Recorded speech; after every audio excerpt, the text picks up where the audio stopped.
Welcome to Michael Potts F1, every moment from every Grand Prix.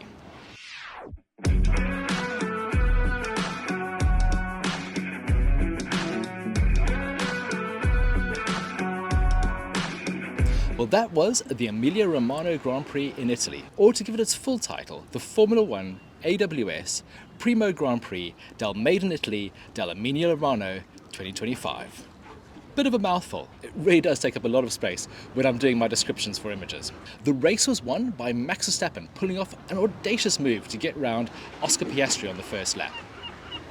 Later, there was a safety car which really benefited Lando Norris. He was able to go onto fresher tyres to overtake his teammate. And there was redemption for Ferrari, who had an appalling qualifying session. Lewis Hamilton managed to race back to 4th place, pleasing the Tifosi. But you probably knew all of that already, so let's dive into some other aspects of the Formula One Grand Prix. So this is probably the last Emilia Romagna Grand Prix we're going to have for some time. It hasn't been officially confirmed yet, but next year, 24 races have been confirmed for the calendar, none of them taking place in Imola. And it's quite sad, really, because this is a beautiful, beautiful Grand Prix. It's a stunning location. The weather for this edition was magnificent. And it's really one of the most picturesque tracks that we go to. As a photographer, I love capturing the cars coming over the Variante Alta. Here you can often get them with multiple wheels in the air. I don't know what that's like for the drivers, because it looks like a big jump from where I'm standing. And to do that for 60-odd laps must be so painful on their backs. Quite a few of them were commenting after the race about how physically strenuous this Grand Prix is. The changes in elevation do give you some fantastic photography opportunities. You can get up quite high and get some good views over the track with some of the city in the background. And yes, it is quite a narrow track and overtaking is limited, but when overtaking does happen, like the moves that Lando Norris pulled on George Russell and Oscar Piastri, they're really good overtakes. They're great value for money. So it is with a lot of sadness that we say goodbye to Imola. And at this stage, we don't know if it will come back. But when I look at the calendar for 2027, it appears that there's a couple of holes appearing. We know that there won't be a Dutch Grand Prix in Zandvoort. Azerbaijan is out of contract and doesn't look like it will re-sign. And Barcelona is also out of contract. And with a new race in Madrid, it'll be a surprise if Barcelona continues. So that leaves 3 gaps in the calendar. And at this stage, none of those gaps have been filled by a potential new race. That means Formula One could potentially be coming back to Imola in 2027. Fingers crossed. One of the things that makes this track amazing are the fans. The Tifosi are brilliant. On Sunday morning, after Ferrari were terrible in qualifying, every one of the Tifosi showed up in red and as passionate as ever. It was remarkable to see. Just behind the start-finish straight, there's a massive hill, and it's just a sea of red. I went up there before the start of the race, met a few of the fans, and they're all in such good spirits. And the Ferrari duo of Lewis Hamilton and Charles Leclerc didn't disappoint them. They produced some fantastic racing, Lewis getting 4th place and Charles 6th. It was a huge turnaround from the disappointment of Saturday. Ferrari have been a bit weird this season. It's been very difficult for me to photograph both drivers. Often they're arriving a lot earlier than everyone else. And whereas in the past Lewis used to wear fabulous outfits on his arrival at the track, he's not doing that anymore. Everything just feels a little bit different to how Ferrari has felt in the past and how Lewis has felt in the past. Hopefully things will change in Monaco and both drivers will start being themselves a bit more. Talking about amazing fans, we did have the Franco Colapinto effect. The Argentinian driver has replaced Jack Doohan at Alpine and his fans came out in force.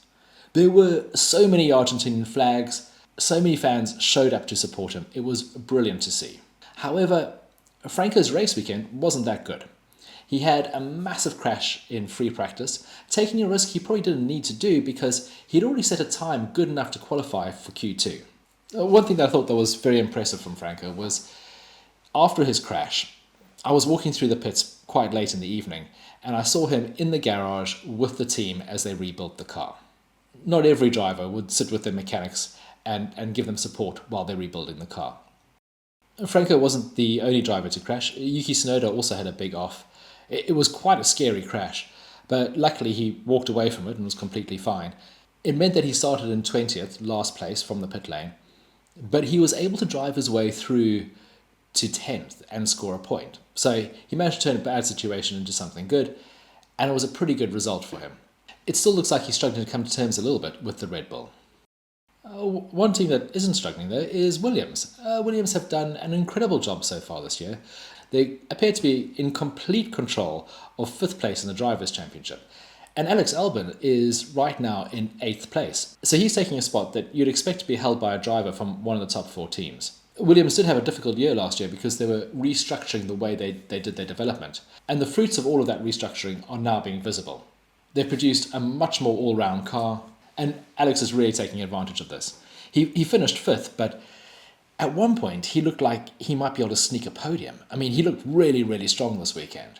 You know, that 5th place would normally be held by Aston Martin, and they've had a disastrous start to the year. They did bring a very big upgrade to this race, and both Alonso and Stroll looked very, very strong. But I think Alonso had all of the bad luck possible on Sunday. The safety cars came at the wrong time for him. His brakes burst into flames. It was a really, really tough weekend for the Spaniard. And he's now gone 7 races without scoring a point. And I can't remember that ever happening. Another driver that really struggled this weekend was Mercedes' Kimi Antonelli. He is from this region. This really is his home Grand Prix. On the Thursday, he had his entire school class showing up to the paddock. Because he's 18, he's still at school, he's still studying. And his classmates don't get to see him during the year. And it must be so weird to have one of your colleagues being paid millions, flying around the world, racing Formula One cars, setting pole positions, and he's the guy that you've grown up with. So, yeah, it must be very, very weird for these kids and for Kimi. So it was nice to see Mercedes bring them into the paddock and show them around a bit. Kimi was mega in Miami, pole position in the sprint, and top 3 qualifying for the race. Unfortunately, he couldn't translate that success into this race. Kimi just didn't seem to be able to put it together, and eventually retired with engine failure. But the weekend did belong to Red Bull and Max Verstappen. This was Red Bull's 400th race. They've won more races in their first 400 than any other team in the history of Formula One.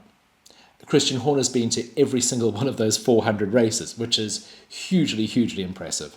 And for Max to win the 400th was brilliant. This race really showed Max's skill. You know, at the moment, he doesn't have the fastest car. He's got a car that's very, very difficult to drive. But yet, he's still managing to stay in the title fight. He's within striking distance of the 2 McLarens. It is a phenomenal effort. And it just shows what an exceptional talent he is.